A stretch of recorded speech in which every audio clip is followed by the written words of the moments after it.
Hi, this is Peter Reddick with the Uncensored Truth, and today we have a very special guest, Pastor Jason Robinson from Mountain Baptist Church in Clarksburg, West Virginia. How are you doing, Pastor Robinson? Doing great. How you doing? Doing fantastic. Now, can you please give a brief introduction for people who don't know who you are yet? Yeah, my name's Jason Robinson. I'm the pastor of Mountain Baptist Church. We're actually located in Fairmont, West Virginia, but it's Clarksburg, Fairmont, Morgantown area, or North Central West Virginia. And so I've been pastoring there for just over 3 years now, and so been saved since 17 years old, uh, pretty much right out of high school, and so been saved for a little while now. But yeah, started Mountain Baptist Church 2017. And so we're just over 3 years in. Awesome. Now, what made you want to become a pastor? Pretty much just the need for it. Obviously, I had a desire to want to, basically uh, be in some type of leadership position, or basically to do something for God, whatever that may be. And basically, I didn't think maybe that's what God wanted me to do, but in the end, it needs to be done. There needs to be more good churches, and so really, just the need for it is the real reason. So. All right. Now, have you always been considered yourself like new IFB? I guess, I mean, but the thing is, though, I knew Pastor Anderson and Pastor Jimenez and all that before that was ever a term. So I guess we just always considered ourselves, um, IFB, but uh, more of I guess, the extreme version of it, if that makes sense. So we're taking things to extreme, being more, uh, I guess I would look at it as more of a zealous, independent fundamental Baptist. I don't know when that term started. I'm not against the term new IFB, but I don't know when that even started, to be honest with you. So, yeah, I couldn't really tell you when I would say, hey, I'm new IFB. But yeah, I've been friends with Pastor Anderson since 2008. Pastor Burson, same thing, and Pastor Jimenez. So yeah, so I don't know. I don't know the best way to answer that. So Um, no, how did you come to know Pastor Anderson and Pastor Jimenez and Pastor Burzens?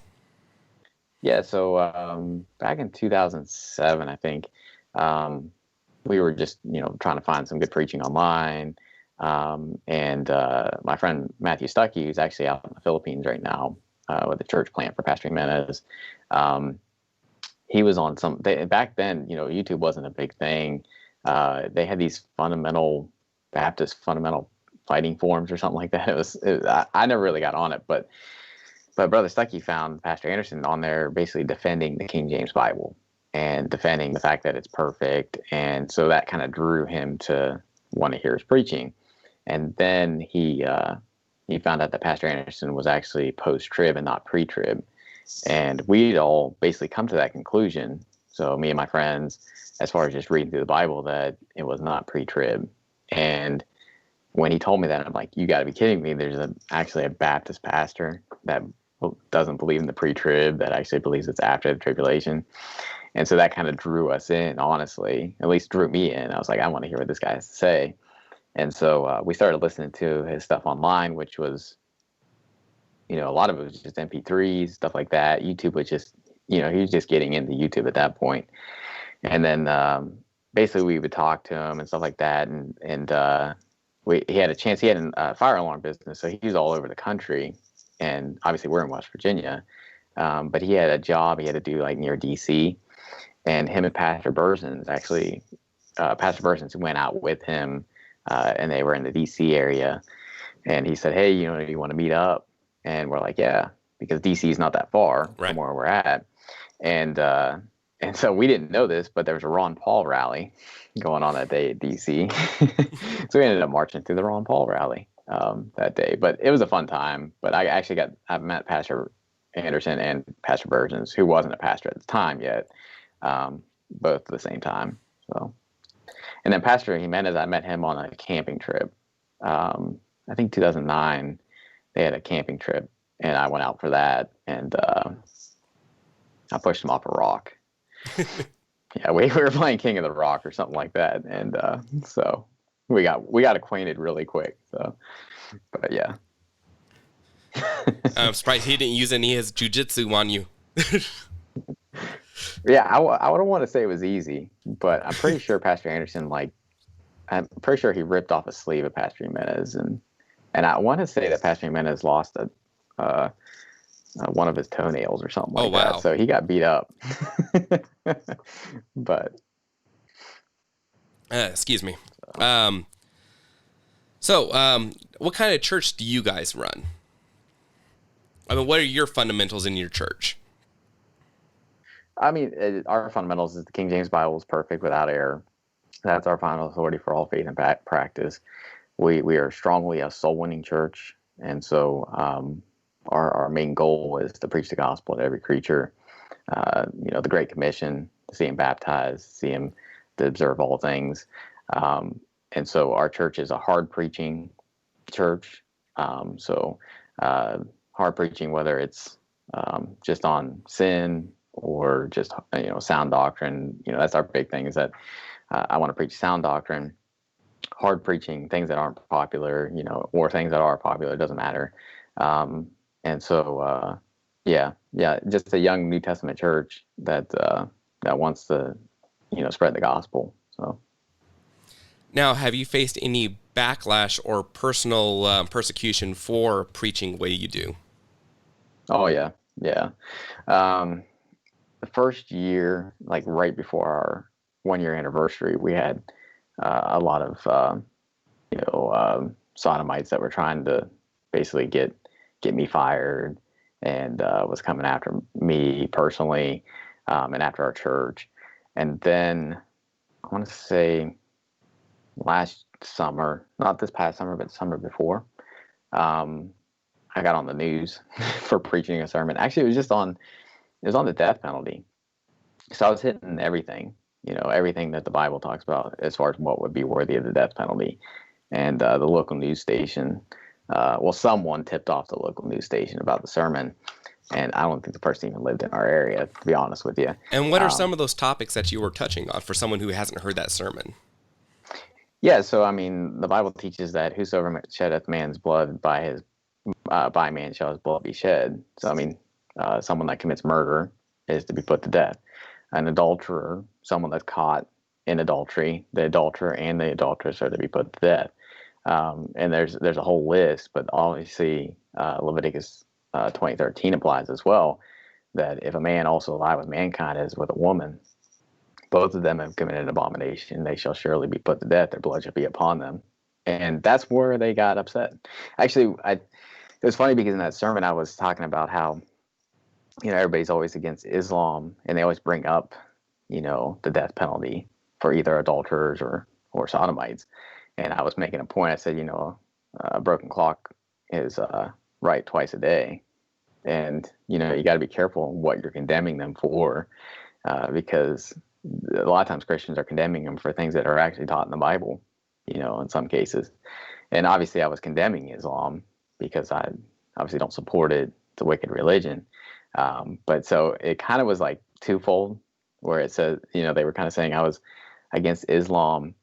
But it was funny because it's like they wanted to attack me because I was against Islam, but they didn't. But then I was like also defending it in the clips they were saying. So it was really funny because they really couldn't. They didn't have any way to really just tear it down completely. So, but yeah, so that happened a little over a year ago. I got on the local news, but it's interesting because the first time that I got attacked, it was on Facebook, and it was like a Facebook group, and all these people were not even from our area. When I was on the local news, most people were like angry that I was even that I was being attacked for that, because they're like, don't we have free speech? Because West Virginia is pretty conservative. When it comes to religious, as far as people being Christian and all that stuff, at least in name. So locally, I had a lot of support. I had people contacting me that that don't even claim to be Christian. You're like, that's garbage, that they're trying to tear you down like that. And so it's kind of funny how it's usually this loud group of people that don't even live in the area that are trying to cause all the problems. So. Now, have you faced any persecutions with like social media, such as Facebook, YouTube, or anything like that? Yeah, more so YouTube. So YouTube, actually, I just got a strike, or I got a video taken down that I preached almost 3 years ago. And it was funny because I was live streaming my Wednesday night sermon last week, and it streamed and everything. And then all of a sudden I noticed I wasn't there. And then I look on there and I'm like, they're like, I got an email first that said our community guidelines have changed. And then the next email was, you have a strike and we took down this video. I'm like, so yeah, it was a sermon. It's called Dogs and Swine. And it was based off of 2 Peter chapter 2, where it talks about, this happened unto them according to the true proverb. A dog is turned to his vomit again, and the sow is washed to her wallowing in the mire, and just dealing with the male and female, because a sow is a female pig. And the idea of reprobates. It was really about reprobates in general, right? But we all know, which reprobate they really care about that we're talking about. So it was funny because the sermon title, they probably thought I was just talking about animals or something like that. And so it was up there for 3 years. But I also think that it's probably because, as the years go on, my channel gets more subscribers. So I think it gets more light. So then, gets more attention. As it gets more attention from people that want to see it, it gets more attention from people that don't like it. So. Well, have you thought about doing something for your, for your church, such as to expand it out a little bit more, such as some of the churches are doing, like documentaries and stuff like that? Yeah, I'd love to do some documentaries. I have a lot of ideas for documentaries. It's just finding the time to do it, to be honest with you. But I'm all for that. I think documentaries are great. It's a great tool, especially when you go out soul winning, to be like, hey, here's a documentary on this. When it comes to any subject, I love doing that. Just the one reason I like YouTube is the fact that when someone asks me a question about a certain doctrine, I'd be like, I'll just send them a sermon. Instead of trying to type it all out and do this, it's nice to have something on file, whether it's even audio, but video more so, because people are very visual. They want to see pictures and all that stuff, to be able to just point to that and say, hey, watch this. And so, yeah, I'd love to do that. I'm planning on this coming year, Lord willing, if we're able to travel internationally, which I was going to be doing this past summer, but it got canceled, is going out. I was going to go out to Cyprus, but this year I'm planning on going out to Greece, and basically doing like one of Paul's journeys from like Thessalonica down to Athens, and talking to people in Greek, speaking to them in Greek, and giving the gospel to them with the Greek New Testament.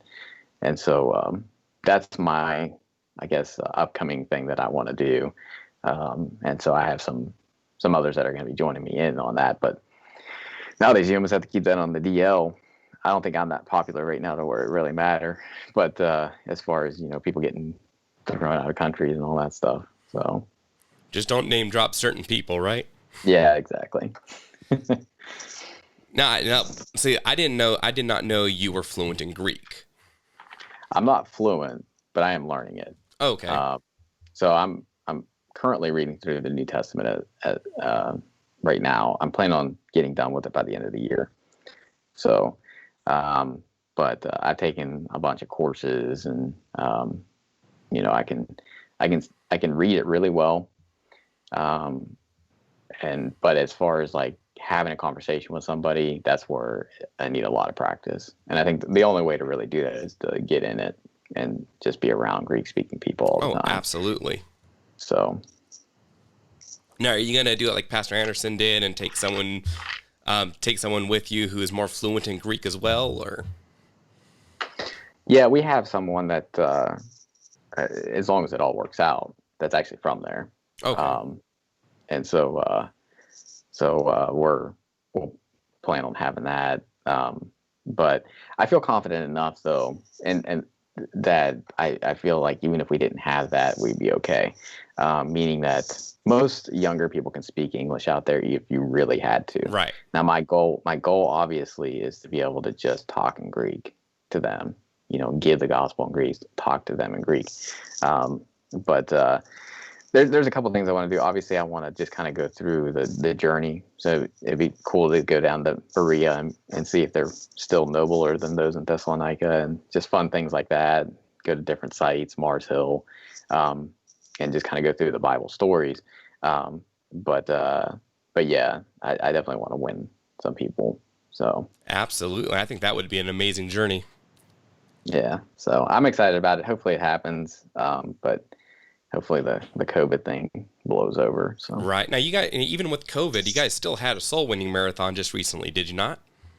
yeah, we did a soul winning marathon in Wheeling not too long ago, and we went back Wheeling, West Virginia, that is. But there's like all these little small towns that are around that area as well. So we went to this smaller town called McMecken, and we knocked there, and we actually I think we had 9 saved that day. So it was a good little trip. But it wasn't anything that I was making that, like, I didn't make a video and make it public. It was really just our church members that did it. So it wasn't like a big ado or anything like that. But we've been trying to plan on doing like those type of things, regularly. So Now, do you guys have, I mean, especially in your guys' area in West Virginia, completely different area of the country, do you guys have any pushback as far as the local law enforcement or government officials when it comes to soul winning? no, I'd say the only time that we ever have pushback is in apartment complexes, and it's the management. That's, but as far as the police officers, they're not against us. I mean, usually the only reason that they're even there is because, they have to come, because they had a complaint. And a lot of times the person that's giving the complaint isn't exactly giving the truth as far as what's going on. And so once they get out there, it's, they realize, what we're doing and all that stuff. So, but besides, there's some areas where there's a lot of apartment complexes, but I'd say Fairmont and Clarksburg, there's not a lot of apartment complexes anyway. And in those areas in Fairmont and Clarksburg, it's a lot poorer or lower income, I guess. And so when you're dealing with lower income housing and apartments, no one cares. Like, they're glad you're there. And they're usually a lot more receptive. Yeah, exactly. And so there's certain apartments complexes that we know are going to be trouble when it comes to management and all that stuff. So, we usually just go in, come out, and just get it done that way. But as far as the police, yes, I've talked to police before. I've had them called on me before, but it's always an apartment complex. And, but it's not all the time, that's for sure. But no arrests or anything like that. No. And my policy on that, and everybody's different on how they deal with that. If someone comes, like a manager, usually I just tell them, speak your piece, tell them that you're in your right to do that. But ultimately, if the police come and say, hey, you have to leave, be like, all right, see you later. And then we just come back again. Actually, one police officer told me, to do that exact thing. He's like, just go somewhere else and come back another day. Right. And so you could tell, like, they're not like against, that they're not against you. They're just, they're doing what they're told to do, whether we want to say that's right or wrong, right. Obviously. But in the end, I want to be efficient, and I want to get doors knocked. And so if it's going to be this whole rigmarole, and again, it's not like everywhere we go, it's like that. And I'm just having to fight that all the time. It just happens every once in a while.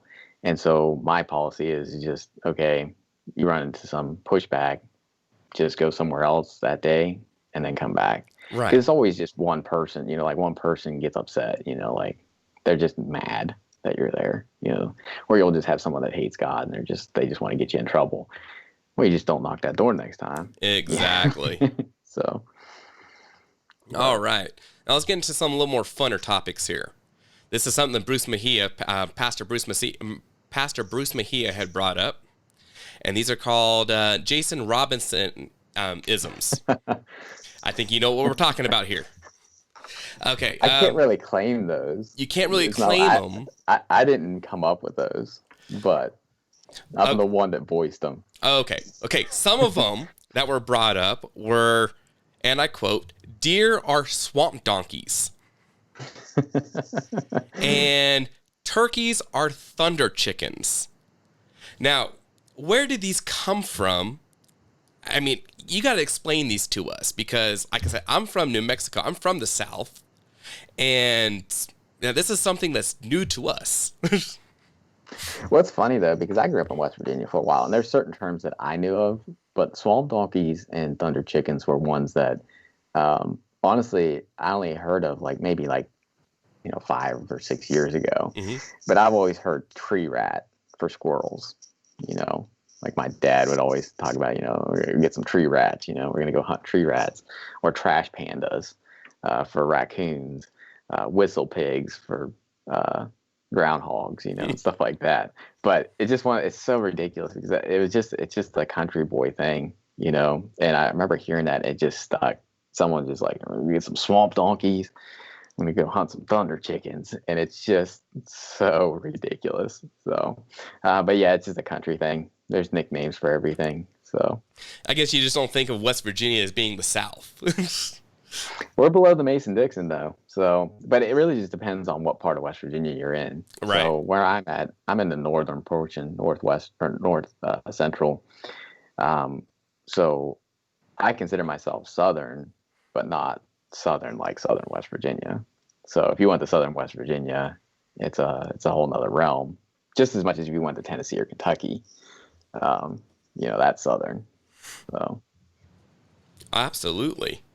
How are things on the East Coast where you guys are at with everything going on nowadays? In West Virginia, it's not that bad. You mean with like COVID and not just COVID, but not just that, but with the politics as well and policies. Yeah, so West Virginia has gotten a lot better, meaning that we have a very conservative local government in place. So, the gun laws, not too long ago, just years ago, they passed a constitutional carry. So it's always been legal to open carry in West Virginia, but now you can conceal carry without a permit. I still have a permit because you get reciprocity for other states. Right. So I personally still get that so that if I go into Ohio, I can still carry or whatever. And then even the homeschooling that they're fighting for, and that's really by county on how hard it is to homeschool. So we're not the best homeschooling state as far as like the hoops you got to go through for homeschooling. Right. Right. Because I know some states you just basically tell them I'm homeschooling and then they don't talk to you again. Whereas West Virginia is more so, I think you have to have, which we're just getting into, you have to like give them your curriculum and say, hey, here's their progress type thing. But we have people in the government, in the local government, that's fighting for more liberty and more, I guess, hands off on that realm. But a lot of that has to do with funding, especially in the counties that don't have a lot of people. You start taking your kids out, they lose funding. Right. And then the teachers don't get, they don't, so that people lose jobs and everything, which to me, I don't really give a rip. If you don't have people, if you don't have a demand for your job, then you need to find a different spot or find a different job, in my opinion. So, but yeah, I mean, as far as that goes, it's pretty good here. Probably not the best on everything, but it's not the worst either. As far as policies go, it's pretty good when it comes to the Second Amendment, though. So, okay. Well, I do appreciate you coming on today. Is there anything else you would like to add personally? Can't really think of anything off the top of my head. So, all right. But yeah, obviously, we're in Fairmont, West Virginia. So if anybody's in the area, or around the area, we have a lot of people that come down from Pennsylvania that come to our church. And so we're about an hour and a half away from Pittsburgh. So we're, where we're located Mhm. is pretty good for Pennsylvania. So yeah, if you're ever in the area, come on and visit us. All right. Do you have a like a Facebook or a Patreon or some way someone if somebody wants to tithe to your church or support your church or something like that, they can? Yeah, so if you go to any of our YouTube videos, in the description, there's a link to, it's at tithe.ly. Um, I'm not sure what the LY stands for, but there's a donation button there. Okay. Obviously, we got kicked off of um, PayPal. I forget what the name is anymore because I can't even use it personally now. So yeah, PayPal got taken out a long time ago. But yeah, that this is that there's a link on. It should be under pretty much every new sermon that's out there on our channel. So Okay. Absolutely. Well, feel free to come back anytime. It's been a blessing having you on tonight. And, appreciate it. God bless. Appreciate it. Thanks for having me on.